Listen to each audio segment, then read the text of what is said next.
So, before starting, I want to ask you a question. What is the first thing that comes to your mind when you think or when you hear about Mexico? For many people, Mexico is seen as a country with a lot of tradition, history, culture, which it is. Yet for us, Mexicans, it is also filled with fear, corruption, and uncertainty. We are raised normalizing these things that are not normal, and today we want to show what it is really happening beyond these stereotypes. So, narco trafficking begins in Mexico in the 19th century with the amapola crops that were used in order to don't have pain for the USA soldiers. But of course, this industry grows a lot and it becomes structured as a criminal organization, which are now the cartels, which the most famous ones are the Sinaloa cartel with the Chapo, the Jalisco New Generation cartel with El Mencho, and Los Zetas. These organizations operate with military-like structure and resources and control. So basically territory and trafficking routes, and they control local economies. And that's why they have like a lot of power. When talking about cartels, we have a big connection with the government. When it comes to the cartels in the state, there's a lot of confrontation and control, and it is very complex. There's always direct confrontation, which is where there's armed clashes between the cartels and the military police. And not to mention, there's also a lot of corruption and infiltration inside certain institutions. The biggest cartel or the major cartel is called CJNG, and they have managed to influence local institutions in different regions. And something very important that needs to be more talked about is how the government and the cartel have certain bribes for protection. The cartel receives advanced warnings from the police or military operations so that they continue with their business. And there's certain agreements with officials where they are asked to look out to the other way. And also a very important fact is called a narco payroll, which is where officials receive money to allow criminal groups to operate more freely. And this allows them to have more freedom and power for the cartels and rather than the government. Which is in the end what mainly makes that nothing happens in Mexico with everything. Exactly. Like there's no control. Exactly. Because they have the whole control even of the authorities. So what's happening right now in Mexico, it's basically summing up what this cartel means, that is the most powerful. They killed their little leader that is called El Mencho, and you may think like by killing the leader then violence is gone, but in Mexico it's the whole other way around. By killing the leader it actually creates more violence, and it happens like they... Yes, exactly. It created a chaos after the death of El Mencho because people started burning cars, burning apartments. They started shutting down schools because of this situation. Jalisco, the New Generation cartel, started like doing all this violence, strategic violence, like controlling the territory, shutting down schools because of this like extreme violence. And also, as I mentioned before, like burning cars, burning apartments, and all of that. Yeah, and it's also because there's also like a hierarchy inside the cartel. It doesn't matter if you kill the leader, then Exactly. who's gonna be the next leader? Like who's gonna be the one who has the power? Exactly. And there's this war inside the same cartel, and they do all these actions that in the end affect everyone in the community. And because they are centralized like networks, they don't only have one leader, one power, as you said.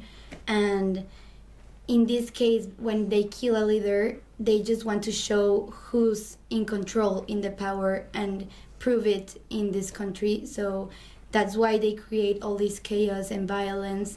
So And they also intimidate rival groups, and so basically they want to control territory, send messages to authorities, and maintain power over local populations. So it becomes a communication tool. Yes, they want to send a message, as Reni said, that even though they killed their leader, the most powerful one, they still managed to be a very powerful cartel, even though the leader is dead now. And also talking about like how it affects the social, like the community. Narcos also have these recruitment traps in where they basically like tell vulnerable people about having a better future with them, bringing money to their families, or even just like blackmailing them that if they don't join With the fear. group, they will be killed. So there are lots of recruitment traps that are, for example, the Rancho Izaguirre, which had lots of deaths and even burned lots of people. They are like these construction sites where they tell young men or young people that if they can come into their training basically to become a narco, they will have a better life, and all these fake promises where they actually just eventually kill them. And this was like a really big event on the news in Mexico, but at the same time, because the government doesn't really do anything about it, so the news just spread, and then because of the ignorance of the government, everyone just stopped like having like the importance of it. And something that recently just happened in the Rancho Izaguirre found in Jalisco was that they found hundreds of shoes of young men, which were basically young people, victims that were killed because they were forced to do these things and they didn't have a choice. And there were even also dead bodies found in ovens, and this is where all these families disappear all the time, and it's something very hard and something so normal that like for people in Mexico to like, you know, you don't know if you're gonna ever see your mom or your dad or your family members come back ever again, because you never know in Mexico what can happen. Because of the corruption, all of these cases are like silenced, or they pay for them to never appear, and then families that don't have the resources to look for them, they just eventually give take up. advantage of these people that don't have the Exactly. resources. And they just become invisible for the Yes. world. And what's like super shocking to me that it's not only the narco trafficking groups that create this like extreme violence. It's also like the police, Government, Yes, the police. government. At the end, everybody is involved. Yeah.